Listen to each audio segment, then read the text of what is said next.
Salut nos chers amis, aujourd'hui on va vous parler sur les techniques utilisées dans le domaine de la biologie moléculaire.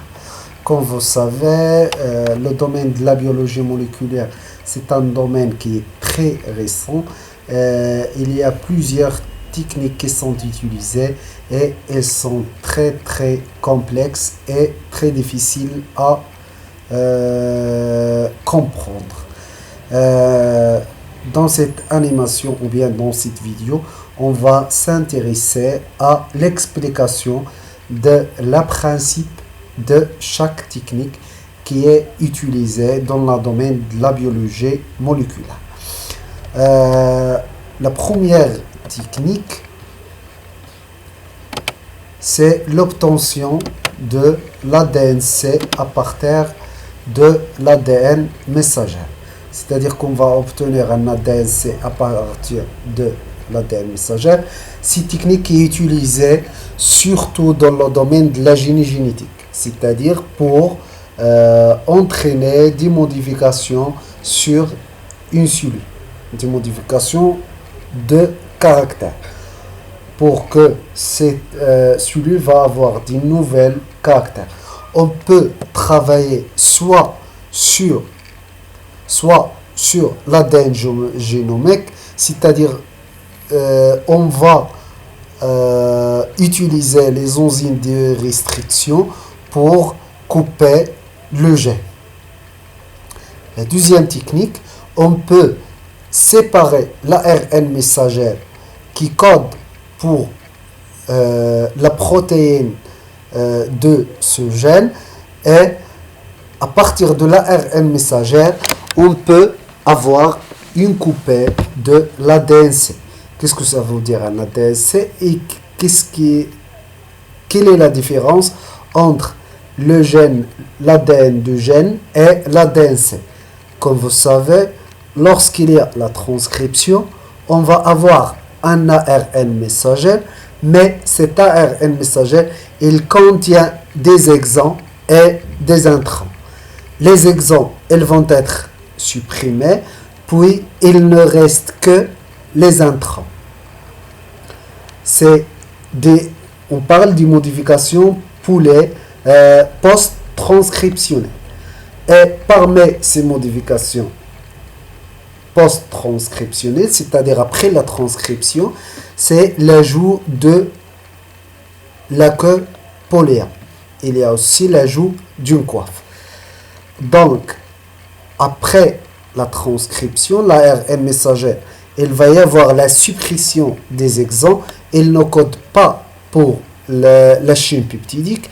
Et il y a des introns qui vont coder pour la chaîne peptidique. Donc, on va annuler ou bien on va supprimer les exons, et ce sont que les introns qui codent pour la protéine. Donc, l'ADN-C, elle ne contient pas des exons. L'ADN-C. Tandis que le gène, elle contient les exons et les introns, et aussi le site promoteur qui est reconnu par les enzymes qui font la transcription, c'est-à-dire l'ARN polymérase. Donc, on va parler de comment avoir un ADN-C, c'est-à-dire une coupée de gènes sans exons à partir de l'ARN messager. L'enzyme majeure qui est utilisée, c'est le transcriptase inverse. Le transcriptase inverse, c'est un enzyme qui est découvert chez certains virus. Elle permet d'avoir une coupée de l'ADN à partir de l'ARN messager. C'est-à-dire qu'il a le rôle inverse de l'ARN polymérase. L'ARN polymérase, à partir de l'ADN, elle va donner l'ARN messager, mais pour le transcriptase inverse, c'est l'inverse. À partir de l'ARN, elle va nous donner l'ADN. Voilà comment. la première partie, la première étape, c'est qu'on va ajouter un oligonucléotide, c'est-à-dire un fragment de l'ADN qui est constitué par plusieurs T. Pourquoi plusieurs T? Parce qu'il y a au niveau de l'ARN messager une copolyadénylée, c'est-à-dire il est constitué par l'ADN. Et la transcriptase inverse, pourquoi ajouter cet oligonucléotide? Parce que le transcriptase inverse est incapable de débuter tout seul la rétrotranscription de cet ARN messager. Donc on est obligé de lui donner une tout partie. C'est comme le rôle de l'ARN amorce. Puis il va faire la transcription inverse. Il va élonger l'amorce ou bien l'oligonucléotide. Si il y a dans l'ARN un adenine, elle va poser un thymine. C'est-à-dire elle va faire le brin complémentaire et antiparallèle. À cette extrémité-là, il y a 3 primes. Donc à cette extrémité, il va y avoir 5 primes. Si il y a A dans l'ADN, il va y avoir un T. Si il y a un G, il va y avoir ici un C. Si il y a un C, un G. Si il y a un U, il va y avoir ici un A. Si il y a ici un A, il va y avoir ici un T. Donc, il va respecter l'antiparallélisme et il va respecter la complémentarité. Donc, cette coupée de l'ADN, ou bien ce brin de l'ADN, il est complémentaire à l'ARN messager, donc on l'appelle l'ADN-C. Donc, on va obtenir d'un brin d'ADN complémentaire. Pour obtenir la deuxième brin d'ADN-C, une PCR est réalisée sur l'ADN obtenu avec un ADN polymérase, c'est-à-dire qu'on va utiliser la même technique qui est utilisée pour la réplication.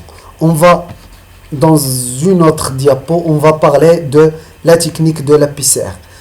Mais maintenant, lorsqu'on obtient le brin de l'ADN-C, on va utiliser l'ADN polymérase pour avoir le brin qui est complémentaire. Donc, on va avoir une molécule de l'ADN. Pour enlever l'ARN messager, on utilise l'ARNase. L'ARNase, c'est une protéine qui va permettre l'hydrolyse seulement de l'ARN. On parle d'une hydrolyse sélective parce qu'il va hydrolyser seulement l'ADN et non pas l'ARN et non pas l'ADN. Voilà le principe qui est utilisé pour obtenir l'ADN-C à partir de l'ARN messager. Maintenant, on va parler de la technique de PCR. Qu'est-ce que ça veut dire la PCR? C'est une amplification de fragments d'ADN d'intérêt. Par exemple, un gène entier par PCR. Le PCR est une réaction de polymérisation en chaîne à partir d'amorces spécifiques de l'ADN d'intérêt grâce à l'action d'une enzyme, c'est l'ADN polymérase. Pour vous expliquer d'une manière très courte, qu'est-ce que ça veut dire un PCR? La technique de PCR, c'est la même chose que la réplication. La seule différence, c'est que la réplication, elle est faite au niveau de la cellule, mais la technique de PCR, elle est faite au niveau de l'âme. On va parler de la différence. Pourquoi utiliser les amorces? Parce que l'ADN polymérase n'est pas capable de débuter le travail tout seul. Surtout, on utilise l'ADN polymérase 3 parce que c'est l'enzyme qui est responsable de la réplication. Donc, j'ai dit pourquoi on utilise les amorces, parce que l'ADN polymérase est incapable de débiter la synthèse d'un brin complémentaire et antiparallèle d'un brin ancien. Mais elle est capable de faire une élongation. Comment? On va voir. Voilà maintenant la séquence ACA amplifiée. Qu'est-ce qu'on va faire? Tout d'abord, il faut séparer les deux brins de l'ADN. Comme vous savez, les deux brins de l'ADN, ils sont liés par des liaisons hydrogènes. Et la caractéristique de ce type de liaison, c'est qu'il est très très sensible à la température. Donc, lorsque on règle la température sur 95 Celsius, il va y avoir la séparation des deux brins de l'ADN. Parce qu'il va y avoir la destruction des liaisons hydrogènes qui permettent la liaison des deux brins. On sait que C et G sont liés toujours par 3 liaisons et A et T sont liés toujours par 2 liaisons. Donc, 2 liaisons hydrogènes. Donc, pour séparer les deux brins, il faut utiliser la température parce que les liaisons hydrogènes sont très sensibles à la température. Donc, lors de la réplication, la séparation des deux brins, elle est faite par le hélicase, l'enzyme lactase, de hélicase. Mais au laboratoire, on va faire ce travail grâce à l'effet de la température. On va régler la température sur 95, puis les deux bras vont se séparer. La deuxième étape, c'est l'hybridation des amorces. On va ajouter des amorces. Voilà le premier amorce. L'amorce doit être obligatoirement complémentaire et antiparallèle avec le brin d'ADN. Voilà, elle est complémentaire. Il y a G. Devant G, il y a C. Et devant C, il va y avoir G. Et devant un A, il va y avoir T. Donc, voilà les deux amorces. Donc, la deuxième étape, c'est l'hybridation. Mais, pour hybrider les deux brins, pour que les amorces se fixent, il faut diminuer un peu la température. Parce que si la température reste à 95, il ne peut pas y avoir la liaison entre les brins d'ADN et l'amorce. Parce que la température elle est très élevée, il ne va pas y avoir la formation des liaisons hydrogènes. Mais on peut hybrider les amorces en diminuant la température. On diminue la température à une température qui est moyenne et cette température, elle diffère selon la taille des amorces. Lorsque la taille d'amorce augmente, la température, elle va y avoir une température qui est importante. Par exemple, là, il y a 3, donc la température d'hybridation va être faible. Donc, on va diminuer la température pour permettre aux amorces à se lier avec les brins de l'ADN. Donc, la deuxième étape, c'est l'hybridation des amorces.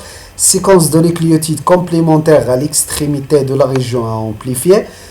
Voilà la région à amplifier.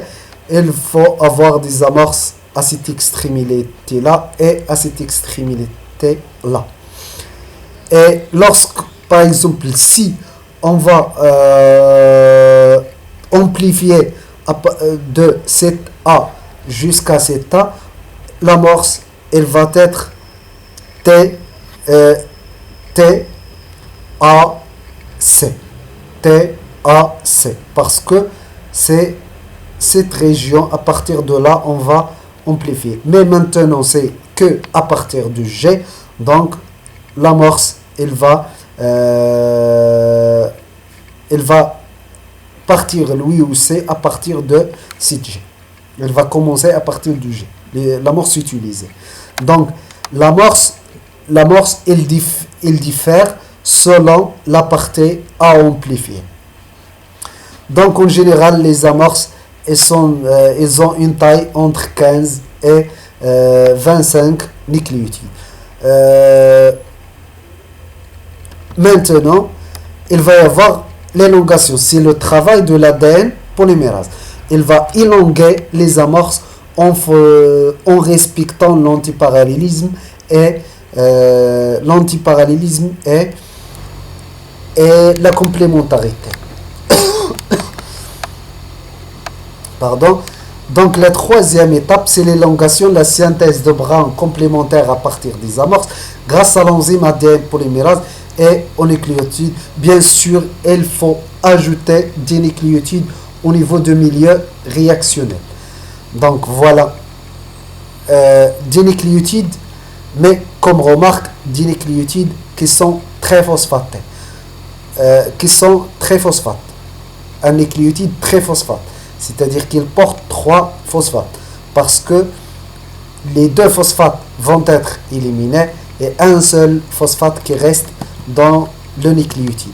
Pourquoi 3 phosphates? Parce que lors de l'élimination de ces 2 phosphates, il va y avoir, comme la réaction de l'ATP en ADP, il va y avoir la libération de l'énergie qui est très essentielle pour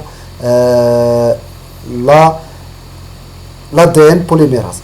Donc voilà, on va voir, voilà le travail de l'ADN polymérase. Il va faire élonguer en respectant l'antiparallélisme et la complémentarité. Devant C, il va mettre G, et devant T, il va mettre A, et ainsi de suite. Mais remarquez qu'on a une extrémité qui n'appartient pas à la région à amplifier. Et voilà, dans notre bras, voilà, elle a commencé le travail. Mais cette région, on ne veut pas cette région. On ne veut seulement cette région. Comment on va se débarrasser de ces extrémités qui sont qu'on ne veut pas, on ne veut pas amplifier ces régions seulement à partir de là. L'astuce, c'est qu'il faut faire plusieurs cycles de PCR. C'est-à-dire, on va diminuer une deuxième fois, on va augmenter une deuxième fois la température jusqu'à 95 pour que les 2 brins se séparent, puis on ajoute les ADN amorces, puis etc. Donc, voilà les cycles. Donc, vous pouvez voir que à partir de la deuxième cycle, voilà le premier cycle, on a des extrémités qu'on ne veut pas, mais à partir de deuxième cycle, on a seulement la partie, voilà, à partir de troisième cycle, on a seulement, non, il me faut là, à partir de troisième cycle, on va avoir seulement le gène, la région qui est à amplifier.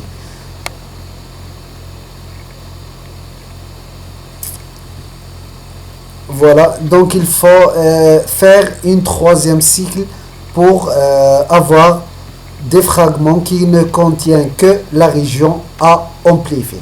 Et pour séparer, il n'y a pas ici une partie qui est amplifiée, parce que cette extrémité là, il y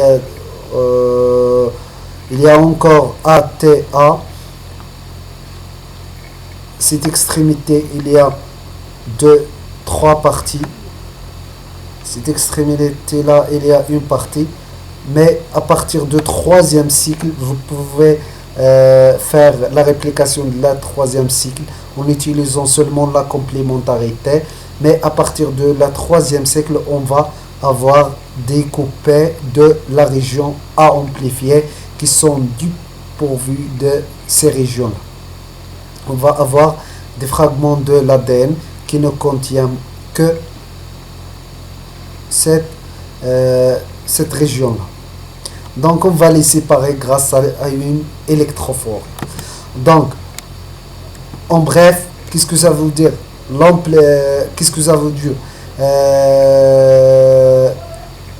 PCR, c'est une technique qui est utilisée pour l'amplification d'un fragment de l'ADN en utilisant principalement l'ADN polymérase.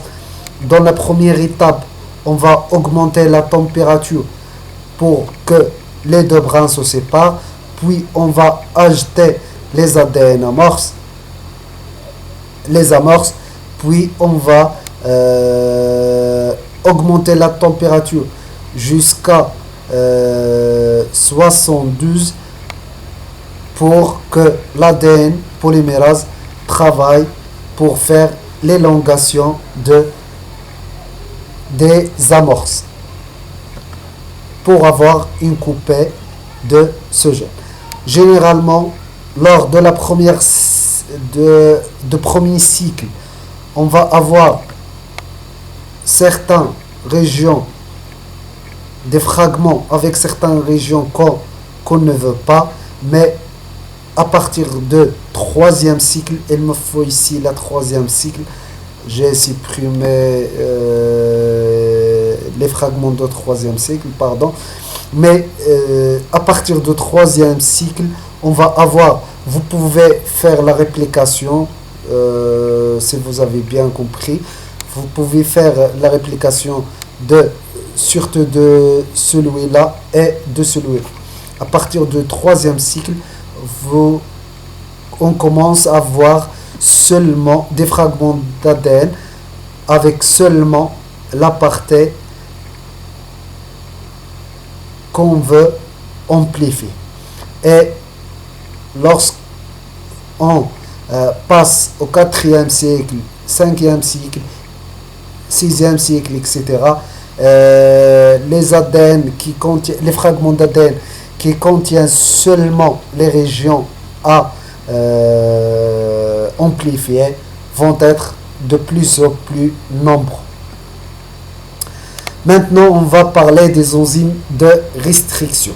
Qu'est-ce que ça veut dire? Un enzyme de restriction, c'est une protéine qui est capable de couper un fragment d'ADN au niveau d'une séquence de nucléotides caractéristique qui est appelée le site de restriction. C'est-à-dire que un enzyme de restriction, c'est un enzyme qui coupe sélectivement l'ADN. C'est-à-dire qu'il ne coupe pas d'une manière aléatoire, mais il coupe au niveau des régions qui sont bien déterminées et qu'on appelle les sites de restriction. Je vais répéter une deuxième fois.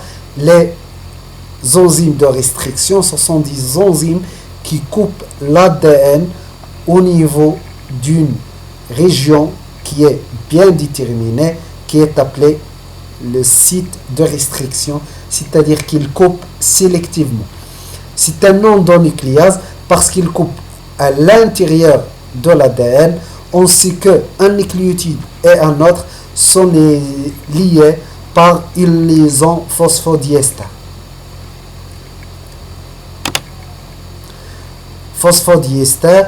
Donc il va couper au niveau des liaisons qui lient les deux nucléotides. C'est pour cela on l'appelle un endonucléase. Donc il y a plusieurs enzymes de restriction qui diffèrent selon le site de restriction. Ces enzymes, elles existent chez les bactéries, surtout chez les bactéries. Elles vont leur permettre d'intégrer un plasmide ou bien d'intégrer un gène à l'intérieur de plasmique. Donc, je vais lire. Plusieurs centaines d'enzymes de restriction sont actuellement connues. Dont un grand nombre se retrouvent naturellement chez les bactéries. Comme je disais, en effet, les enzymes de restriction peuvent couper, ainsi à conduire à la destruction d'un ADN étranger, notamment des virus. Cela limite les infections virales chez les bactéries, c'est-à-dire que ces enzymes de restriction, en même temps, ils ont une fonction et en même temps, c'est un moyen de défense contre les bactériophages. Lorsque l'ADN viral entre à une bactérie, les enzymes de restriction vont couper cet ADN, donc le virus n'infecte pas la cellule. D'où le terme de restriction. L'ADN bactérien lui-même est protégé de la coupure par des modifications de type méthylation. Donc l'ADN des bactéries est protégé contre les enzymes de restriction par méthylation, parce que l'ADN peut être méthylé ou acétylé. Méthylation, c'est-à-dire l'ajout d'une fonction méthyle, CH3.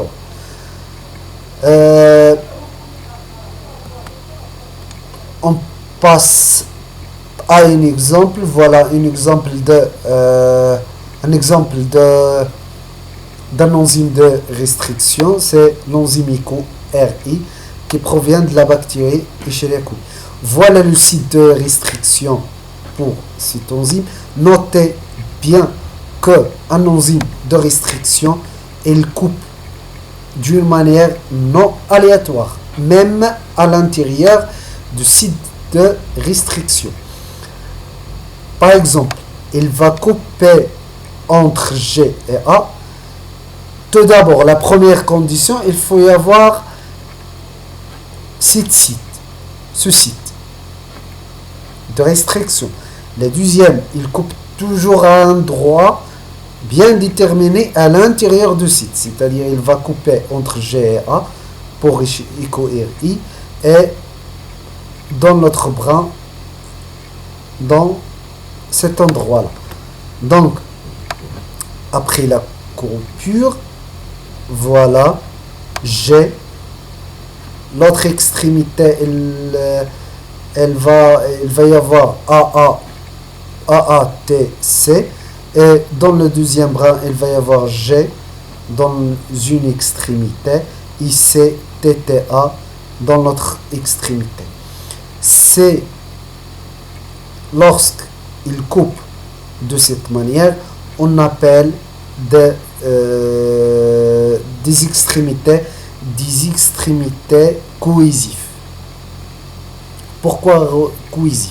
Regardez bien dans ce cas-là. Il coupe d'une manière directe. C'est-à-dire que maintenant les deux brins, chaque extrémité a deux brins qui sont non égaux. Voilà. G, C, mais elle manque ici un A, T. Les deux brins ne sont pas égaux au niveau de la taille. Donc pour cela, on les appelle des extrémités cohésives. Mais lorsqu'il coupe d'une manière verticale directement, on appelle des bouts francs. Voilà l'exemple de Small, il coupe d'une manière directe et pas avec des extrémités cohésives. On va avoir des extrémités tranchantes ou bien francs. Maintenant, on passe à l'électrophorèse sur gel d'acarose. Les fragments de restriction sont visualisés sur gel d'acarose par électrophorèse. On va expliquer l'électrophorèse. L'électrophorèse, le gel utilisé, c'est le gel d'acarose. Il va y avoir la migration des brins de l'ADN sur un champ électrique. Et la migration de chaque fragment de l'ADN, il dépend de deux facteurs. Le premier facteur, c'est la taille. La taille de bras. Puisque l'ADN il est chargé négatif. Parce qu'il contient l'acide phosphorique. Donc, il va avoir une charge, les acides, dans les milieux neutres, dans les milieux basiques, ils vont avoir une charge négative, basique et neutre, et dans les milieux acides, très acides, c'est-à-dire lorsque la valeur de pH est inférieure à pKa, il va y avoir la charge 0. Mais au-dessus de pKa, la charge va être négative. On dit généralement que les fragments de l'ADN ont une charge négative. Donc, ils vont migrer vers le pôle positif, l'électrode positive. Donc, lorsque la taille de brin augmente, sa charge va être plus en plus importante. Mais en même temps, elle est soumise à l'action du poids. Donc, les forces qui sont... il est soumis à... Si on prend par exemple un fragment d'ADN, il est soumis à trois forces. La première force, c'est la force de champ électrique, puisqu'il va migrer vers le pôle positif. La deuxième force, c'est la force du poids. Donc, lorsque la charge augmente, il va migrer plus. Si la charge est faible, il va migrer moins. La deuxième, l'action de poids, c'est le poids est important, il va migrer moins. Ou bien la masse, il va migrer moins. Si la taille est faible, il va migrer plus. Donc, si deux facteurs, et le troisième facteur, c'est la porosité de gel de l'agarose. La porosité, il est lié à la concentration de l'agarose. Donc, les fragments de l'ADN vont migrer chacun selon ses caractéristiques. Donc, ils vont être séparés selon, généralement, l'action qui est la plus importante, c'est l'action de la taille. Donc, on va séparer les brins de l'ADN, les fragments de l'ADN selon leur taille et leur charge. Donc, on met l'échantillon à séparer dans le puits, puis on va avoir une migration dans le champ électrique. Donc, qu'est-ce qu'on va avoir? Donc, voilà le principe. Maintenant, on a digéré les fragments d'ADN, fragments de restriction vecteur digérés, hypo-dégagés par la restriction. Donc, ils ont été digérés par les enzymes de restriction. On va les mettre sur gel au niveau du puits. Puis il va y avoir la migration. Regardez bien que le gel d'agarose, il va avoir l'effet d'un freineur, c'est-à-dire d'un frein. Il va freiner la migration. Lorsque le brin est plus important, la taille de brin est plus importante, il migre moins. Tandis que les brins les plus petits, ils vont migrer plus vers le pôle positif. Parce qu'ils traversent d'une manière très simple les pores de gel d'agarose. Donc, les petits bras sont très très capables de passer à travers les pores de gel d'agarose, tandis que les bras qui ont une plus grande taille vont être piégés par les pores de gel d'agarose. Donc, pour cela, on fait une séparation. Je répète le principe une deuxième fois.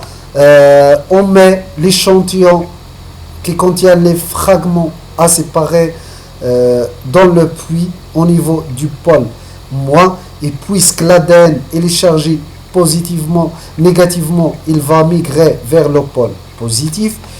Les fragments qui ont une grande taille vont être piégés par les pores de gel d'agarose. Donc ils vont migrer moins. Tandis que les petits bras, ils vont migrer plus parce qu'ils traversent facilement les pores de gel d'agarose. Qu'est-ce qu'on va avoir après? On va avoir des fragments d'ADN qu'on ne peut pas voir, qui sont invisibles. Mais on fait la coloration ou bien la fluorescence pour bien visualiser les brins d'ADN. Dans cette technique, on a fait la fluorescence et on utilise des marqueurs de taille. Les marqueurs de taille, ce sont des fragments d'ADN dont la taille est déterminée. Et on va comparer la migration des tailles des fragments non reconnus avec la migration des fragments reconnus. Par exemple, si si ce bras-là a une taille de 15 kilobases, on va dire que ce bras aussi, il a à peu près 20 kilobases. Si on dit que cela a une taille de 20 kilobases, on va dire que celui-là a une taille qui est supérieure à 20 kilobases. Si on dit que cela est la 15, on va dire que il a une taille entre 15 et 20. Il tend jusqu'à 20. Il tend à 20. C'est-à-dire il est très proche de 20.